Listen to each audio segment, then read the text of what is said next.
नमस्कार मित्रों, जानेंगे हमारा संविधान की श्रृंखला में आपका स्वागत है। आज हम हमारे भारतीय संविधान की अनुसूचियों के बारे में पढ़ने जा रहे हैं। जैसा कि आपको पता है, हमारे संविधान में एक प्रस्तावना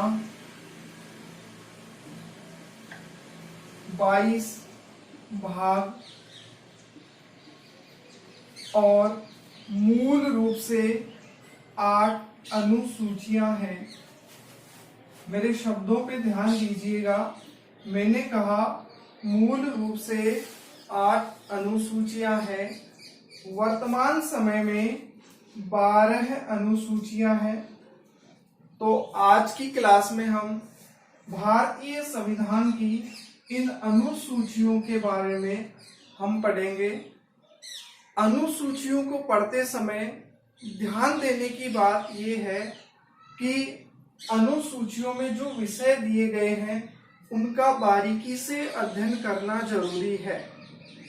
जैसा कि हम अध्ययन करने जा रहे हैं, तो अध्ययन में प्रत्येक शब्द को ध्यान से सुने और उनकी व्यवस्थाओं की व्याख्या करते हुए बड़े ध्यान से आप उसको सुनिएगा।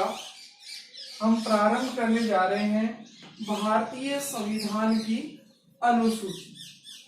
देखिएगा, सबसे पहले हम पहली अनुसूची को पढ़ने जा रहे हैं। फर्स्ट अनुसूची को हम पढ़ने जा रहे हैं। देखिएगा, पहली अनुसूची का विषय क्या है? पहली अनुसूची का विषय है भारत का राज्य क्षेत्र। भारत का राज्य क्षेत्र। देखिएगा, ये जो पहली अनुसूची है, इसका संबंध भारतीय संविधान के भाग 1 के अनुच्छेद 1 से संबंधित है और इसका विषय है भारत का राज्य क्षेत्र। यानी कि भारत का जो राज्य क्षेत्र है, भारत की जो सीमाएं हैं, उन सीमाओं का उल्लेख भारतीय संविधान की अनुसूची 1 के अंतर्गत है। इस अनुसूची में हमारे 28 राज्यों और 8 केंद्र शासित प्रदेशों यूटीज 8 केंद्र शासित प्रदेशों के नाम और सीमाओं का उल्लेख किया गया है। तो ध्यान से देखिएगा, पहली अनुसूची में क्या है? पहली अनुसूची में भारत का राज्य क्षेत्र दिया गया है। इस अनुसूची का भारतीय संविधान के किस अनुच्छेद से संबंध है? भारतीय संविधान के भाग 1 के अनुच्छेद 1 से इसका संबंध है। इसके अंतर्गत दिया गया क्या है? इसमें 28 राज्यों और 8 केंद्र शासित प्रदेशों का उल्लेख किया गया है। अब हम बढ़ते हैं दूसरी अनुसूची के बारे में देखते हैं। पहली अनुसूची में मेरे हिसाब से आपके कोई समस्या नहीं होगी, तो हम दूसरी अनुसूची को पढ़ते हैं। देखिएगा, दूसरी अनुसूची के अंतर्गत भारत के जो विभिन्न संवैधानिक जो पदाधिकारी हैं, उन पदाधिकारियों के वेतन भत्तों का उल्लेख किया गया है। वेतन भत्तों का उल्लेख किया गया है। दूसरी अनुसूची में क्या है? भारतीय संविधान के जो संवैधानिक जो पदाधिकारी हैं, उन पदाधिकारियों के वेतन और भत्तों का उल्लेख किया गया है। जैसे हमारे भारत के राष्ट्रपति हैं, भारत का प्रधानमंत्री है, हमारे न्यायाधीश हैं, नियंत्रक एवं महालेखा परीक्षक है, राज्यपाल है।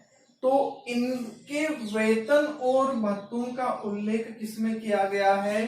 दूसरी अनुसूची में किया गया है। यहाँ ध्यान देने योग्य बात यह है, मैंने कहा था अनुसूचियों को पढ़ते समय बड़े बारीकी से इसको पढ़ना जरूरी है, क्योंकि इनमें इतनी गहराइयों से विषय का उल्लेख किया गया है कि वहां हम मात खा जाते हैं।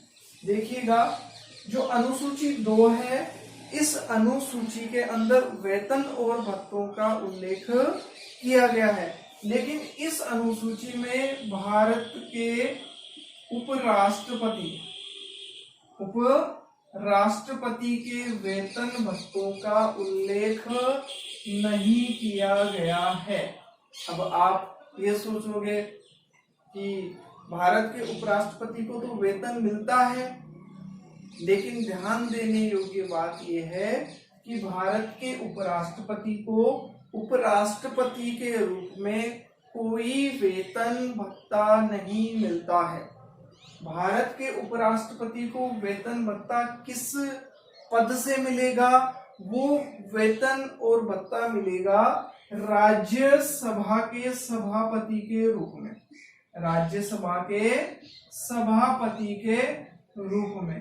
तो कहने का मतलब प्रश्न इस प्रकार से आ सकता है, अनुसूची 2 के अंतर्गत किस पदाधिकारी के वेतन भत्तों का उल्लेख नहीं है? तो सबसे पहले आएगा राष्ट्रपति, लोकसभा अध्यक्ष, राज्यपाल और चौथा आएगा उपराष्ट्रपति। तो आपका सही आंसर होगा उपराष्ट्रपति, क्योंकि उपराष्ट्रपति को उपराष्ट्रपति के रूप में कोई वेतन भत्ता नहीं मिलता है। किस पद के आधार पर मिलता है? राज्यसभा के सभापति के रूप में उपराष्ट्रपति को वेतन भत्ते मिलते हैं। ये हो गई हमारी दूसरी अनुसूची। आगे बढ़ते हैं, हम बात करते हैं तीसरी अनुसूची की। बात करते हैं हम तीसरी अनुसूची की। देखिएगा, तीसरी अनुसूची में जितने भी संवैधानिक पदाधिकारी हैं उनके शपथ का प्रारूप दिया गया है। क्या दिया गया है? शपथ का प्रारूप दिया गया है, जितने भी संवैधानिक पदाधिकारी हैं। अब यहाँ ध्यान देने योग्य बात यह है कि भारत के कुछ पदाधिकारी ऐसे हैं जिनकी शपथ का प्रारूप इस अनुसूची 3 में उल्लेखित नहीं है। ये ध्यान देने योग्य बात है कि उनका उल्लेख तीसरी अनुसूची में नहीं है। सामान्यतः क्या होता है, जैसे ही किसी पदाधिकारी के शपथ के प्रारूप की बात आई या शपथ कहाँ दी गई है, तो हम सीधे ही तीसरी अनुसूची की ओर इंगित करते हैं। तीसरी अनुसूची को सही उत्तर हम लगा देते हैं। लेकिन ध्यान रखिएगा, नोट लगाइए एक और लिखिएगा, भारत के कुछ पदाधिकारी हैं उनकी शपथ का प्रारूप तीसरी अनुसूची में न होकर उनसे संबंधित अनुच्छेदों में उनका वर्णन है। जैसे भारत के राष्ट्रपति, उपराष्ट्रपति और राज्यपाल ये 3 पदाधिकारी ऐसे हैं जिनकी शपथ का प्रारूप तीसरी अनुसूची में नहीं दिया गया है। इनकी शपथ का प्रारूप कहाँ दिया गया है?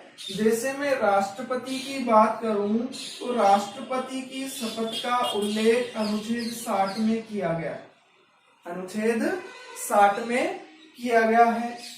उपराष्ट्रपति की शपथ की बात करूं तो इसका उल्लेख अनुच्छेद 69 में किया गया है। 69 में किया गया है। राज्यपाल की शपथ की बात करूं तो इसका उल्लेख अनुच्छेद 159 159वें अनुच्छेद में इसका उल्लेख किया गया है। तो ये ध्यान रखना, शपथ के प्रारूप तीसरी अनुसूची में दिए गए हैं, लेकिन कुछ पदाधिकारी ऐसे हैं जिनकी शपथ के प्रारूप उनसे संबंधित अनुच्छेदों में दिए गए हैं और इन अनुच्छेदों का आप ध्यान रखें। ये हमारी तीसरी अनुसूची हो गई। अब हम बात करते हैं चौथी अनुसूची की। चौथी अनुसूची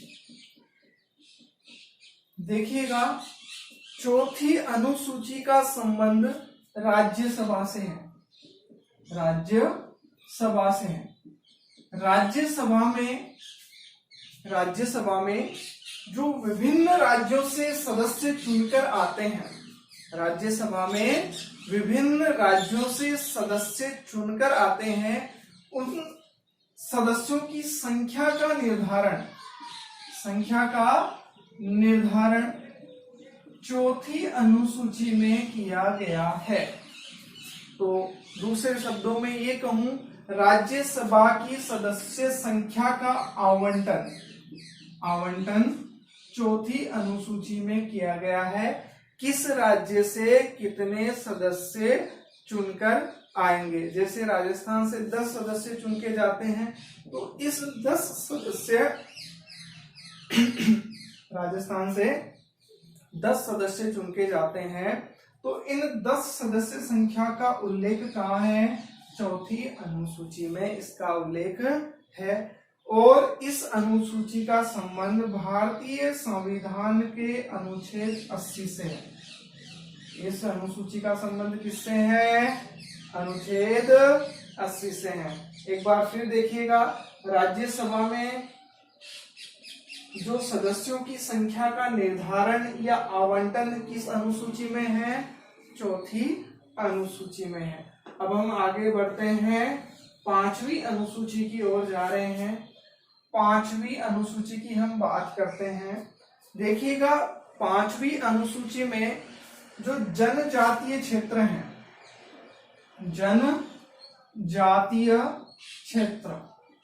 जनजातीय क्षेत्र के प्रशासन की बात कही गई है।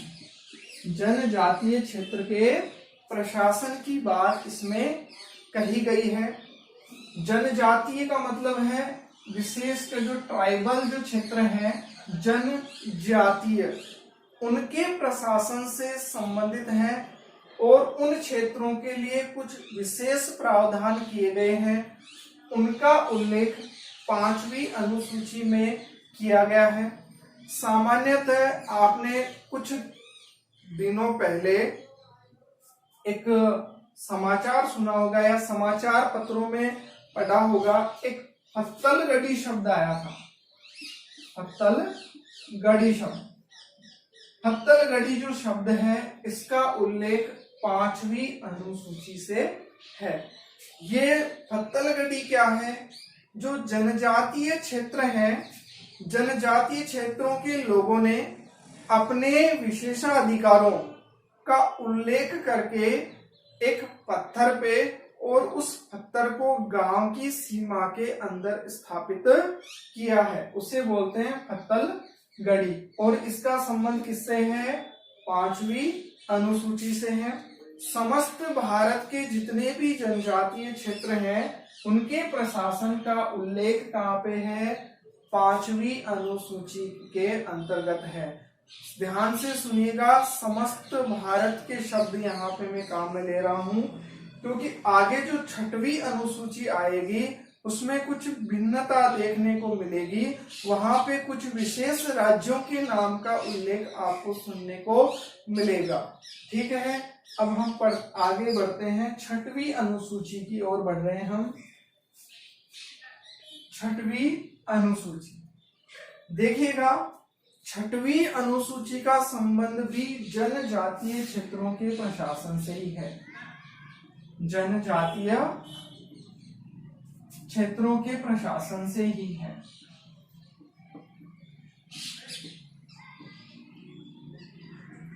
लेकिन जैसे मैंने बताया था, 5वीं अनुसूची में समस्त भारत शब्द का मैंने उल्लेख किया था। यहाँ पे कुछ चुनिंदा राज्य हैं, 4 राज्य हैं उनके जनजातीय क्षेत्रों के प्रशासन का उल्लेख किया गया है। असम, मेघालय, मिजोरम और त्रिपुरा। इन 4 राज्यों के जनजातीय क्षेत्रों के प्रशासन का उल्लेख 6वीं अनुसूची में किया गया है, जबकि 5वीं अनुसूची में शेष भारत के जनजातीय क्षेत्रों के प्रशासन की बात कही गई है।